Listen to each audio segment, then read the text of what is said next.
Please leave. It's too crowded in here, Jennifer said with a laugh. Her smile was smug and unsettling, the worst I had ever seen. I stood there, shocked, as Jennifer repeated herself. I didn't understand why I had to leave my own house. This is my house, you know. What are you talking about? I asked. I know this house is in Daniel's name, she replied. I was shocked by Jennifer's nerve. Even though I had explained everything when we got married, it seemed she hadn't listened at all. Fine, I'll leave, I said with a sigh. Watching Jennifer gleefully unpack her furniture into Daniel's home, I wished he were here, but he was away on a business trip for a month. I decided to wait until he returned to discuss the situation. Well then, take care, I said. With that, I left the house filled with memories. I knew where I was going next. I anticipated Daniel's reaction when he returned. My name is Karen, and I am a 65-year-old housewife. I worked until I was 60 and now live comfortably thanks to my pension and the inheritance from my husband, who passed away 5 years ago. He came from a wealthy family and owned several properties. Despite his wealth, he enjoyed working and was frugal.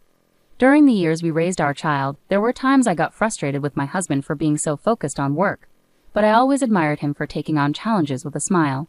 It's been 5 years since he passed away in October, in a tragic accident that happened on our wedding anniversary. I can't forget seeing the crushed cake box at the accident scene. He left behind a significant inheritance, insurance money, and our beloved son Daniel. Daniel turned 40 this year and works at a big company. After his father's sudden death, Daniel went through a rough patch. He was cheated on and divorced by his then-wife, and he briefly sought counseling to cope.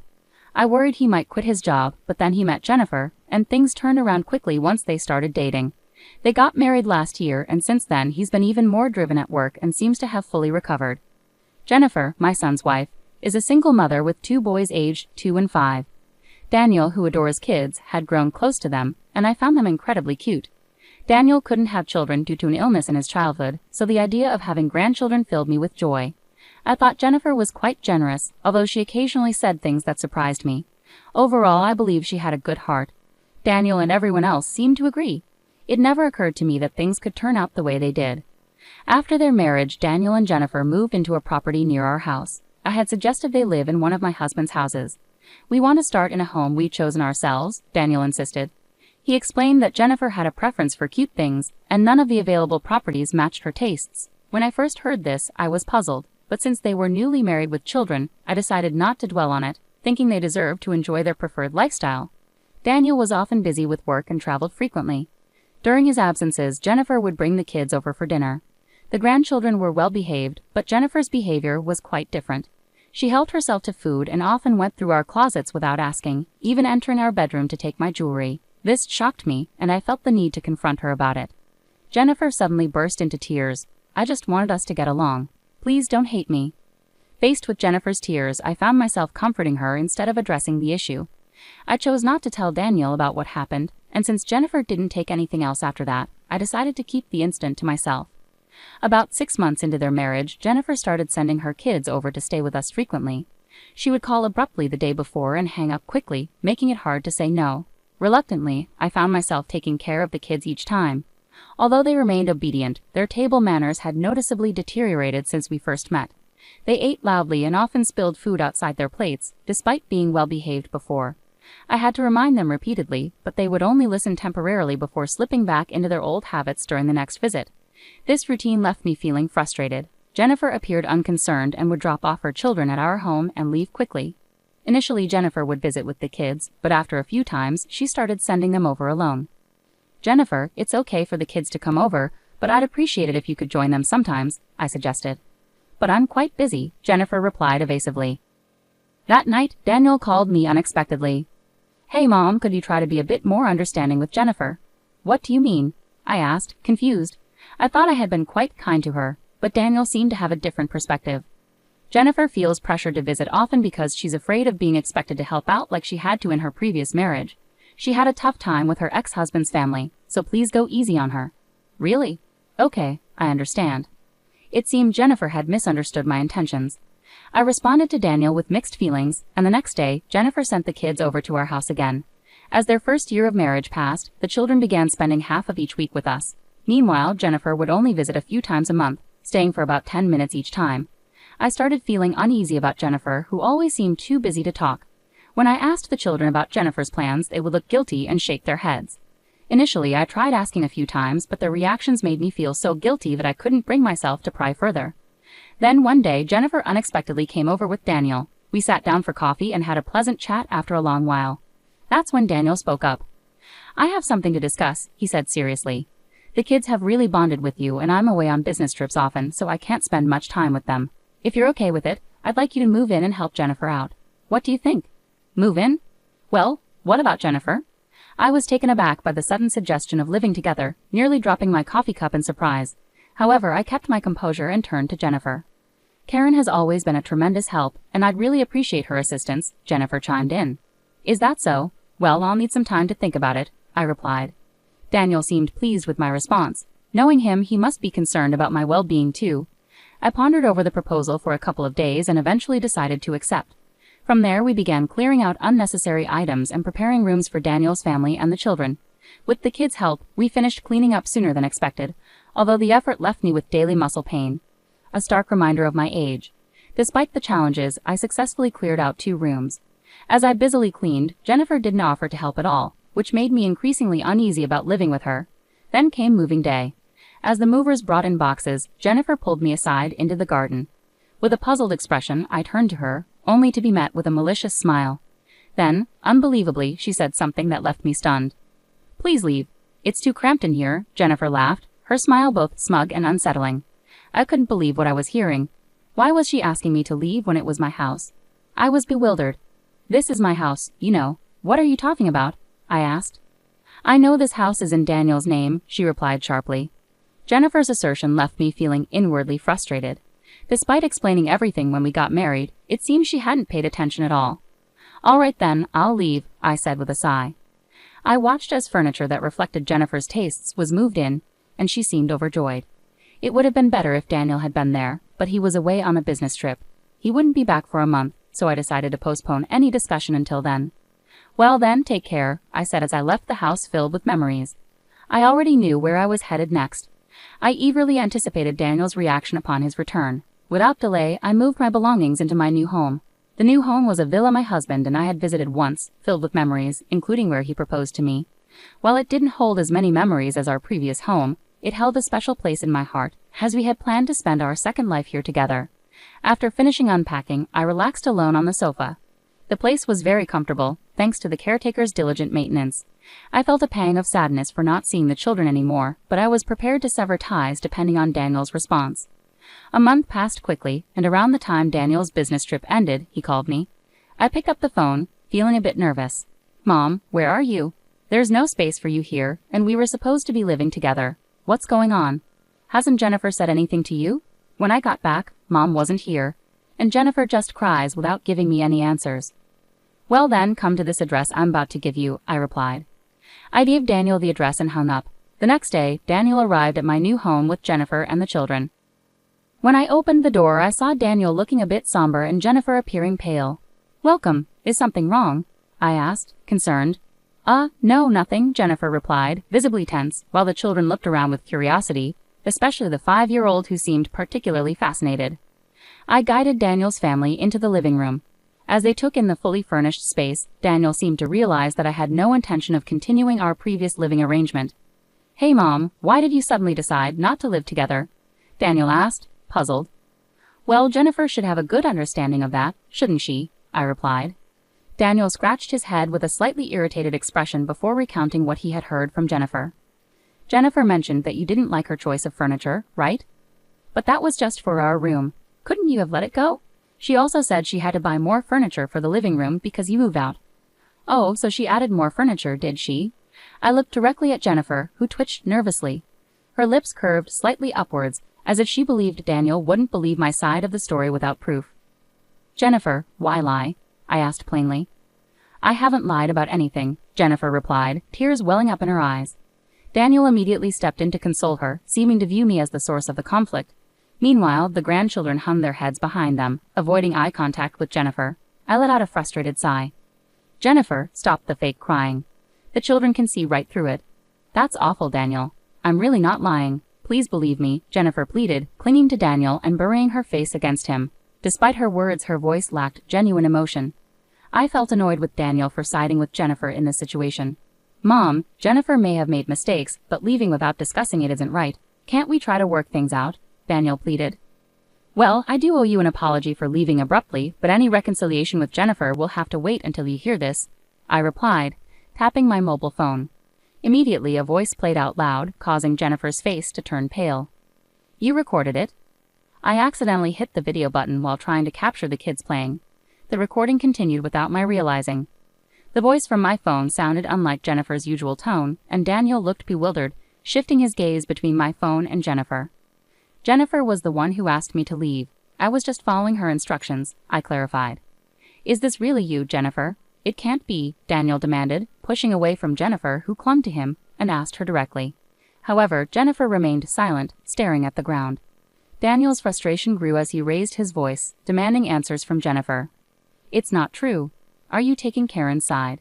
Jennifer managed to protest weakly, but the recorded voice clearly called out the children's names, leaving no room for doubt. Despite Daniel's persistence and Jennifer's attempts to dodge the truth, the situation became wearisome. Finally, Jennifer slipped up in exasperation. I never wanted to live with someone else in the first place. What? You were the one who wanted Mom to live with us, Daniel said, clearly shocked by this revelation.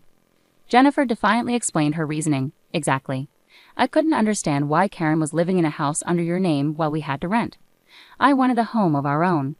It appeared Jennifer was worried about being judged for living in a rental property after marrying again. Daniel had leased a luxurious condominium in the area, which cost around $4,000 per month. Despite this, Jennifer seemed to look down on it simply because it was a rental. This attitude caused me a different kind of frustration. Jennifer glared defiantly at me, and now Karen is harassing me. This is the house I've always dreamed of. Why are you living here? Daniel looked perplexed by Jennifer's accusation. Unlike Daniel, I straightforwardly explained to Jennifer, who was clearly on edge. Why? Because this property originally belonged to my husband. That's a lie because this place is, Jennifer started, possibly thinking of the caretaker or something else she was mistaken about. I showed Jennifer a photo on my mobile phone. Upon seeing the person in the photo, Jennifer exclaimed, Father? My husband had passed away before Daniel remarried, so Jennifer had never met him. She had never referred to my husband as father. Therefore, the father Jennifer mentioned must be the children's paternal grandfather. The photo captured Jennifer's father-in-law and me shaking hands. It was taken as a memento when we moved in. Jennifer looked at me, her face turning pale. How do you know him? How? Because he's the caretaker here, of course, I replied calmly. Upon hearing this revelation, Jennifer sat down right where she stood. Daniel also appeared stunned, struggling to grasp the situation. Sensing an opportunity to clarify things further, I decided to continue. We had a conversation when we moved in. That's when I learned he's your ex-husband's father, and also the real reason behind your divorce. The real reason for the divorce? Daniel's voice echoed in surprise. Jennifer, no longer trying to pretend, became visibly flustered by my words. Karen, there must be some misunderstanding. I'm sorry, let's go home together. Mom, please tell me, Daniel interrupted Jennifer, his expression earnest as he looked at me for answers. It would have been less damaging for Jennifer if this had come to light later, but I had no intention of showing mercy. I instructed the grandchildren to go play in the garden. They glanced at Jennifer but obeyed my request and headed outside. Once the children were fully engaged in their play, I turned back to Jennifer. I heard from Jennifer that her divorce was due to her husband's infidelity, but in reality, it was Jennifer who had an affair. Daniel was visibly shocked, and Jennifer trembled, avoiding my gaze. I can't believe this. Karen, why would you lie about this? Daniel asked, clearly shaken by the revelations. Oh, I also have a copy of the notarized document here. I retrieved the document from a drawer and handed it to Daniel. Daniel's face went pale as he scanned through the document. What's all this? Compensation? Custody to be revisited once the child can choose? Meeting before remarrying? I was never told about any of this. That's right. The other family also claimed they weren't informed about the remarriage, I added. Jennifer stared down, her face drained of color. Daniel sighed heavily and turned to Jennifer, his expression now devoid of his earlier kindness. Remember when I got divorced because I was cheated on? What did you say then? That the one who cheats is entirely at fault, right? Unforgivable, right? Yeah, Jennifer muttered quietly. Daniel's voice grew heated in response to Jennifer's silence. So the story about divorcing to escape from your husband's infidelity and extreme control, putting the kids at risk, was also a lie. What's that about? Jennifer appeared unsure how to answer. Daniel's frustration intensified. And didn't you say, I would never cheat? Daniel pressed on, his voice sharp with anger. I I had to say that or you wouldn't have dated me, Jennifer finally replied, her voice tinged with desperation. Right, of course, Daniel retorted sharply, not letting Jennifer finish. Daniel was visibly agitated, his breathing heavy with emotion. Jennifer, on the other hand, began to sulk defiantly. I've heard you've been declining visits since you started dating Daniel and apparently leaving all the housework and childcare to his family. And now you're trying to blame me after remarrying.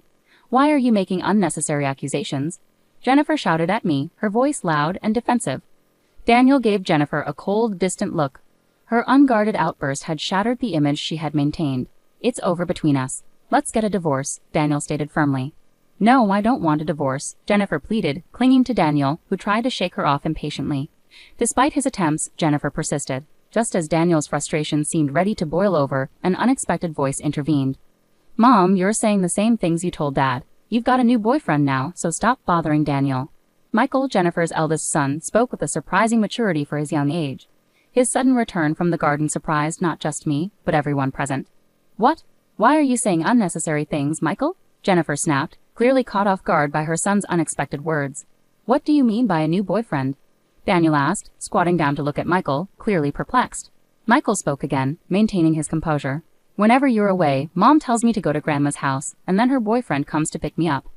Michael, don't lie, Jennifer interjected quickly. Daniel hugged Michael tightly and turned a stern gaze towards Jennifer, who looked taken aback by his genuine anger. We'll talk about this later, including the boyfriend and the compensation, with him present. It's not like that. I love you. It was just a brief fling with that guy, Jennifer pleaded desperately. That guy, huh? Daniel remarked coldly, his disappointment evident. Jennifer looked crestfallen at Daniel's remark. With a resolute expression, Daniel stood up, shielding Michael, and stared coldly at Jennifer. Without hesitation, he forcefully escorted her out of the house. Wait, Daniel.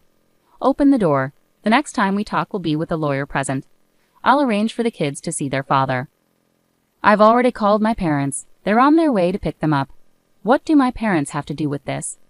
Jennifer continued knocking on the door for a while, but soon the noise ceased. Shortly after, I heard voices arguing and then the doorbell rang. Jennifer's parents stood there, looking apologetic.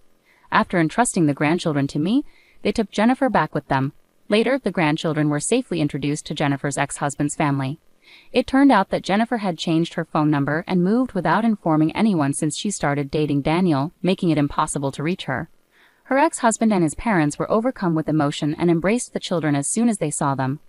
Although Daniel had already legally adopted the children, transferring custody back to Jennifer's ex-husband took some time due to the legal process.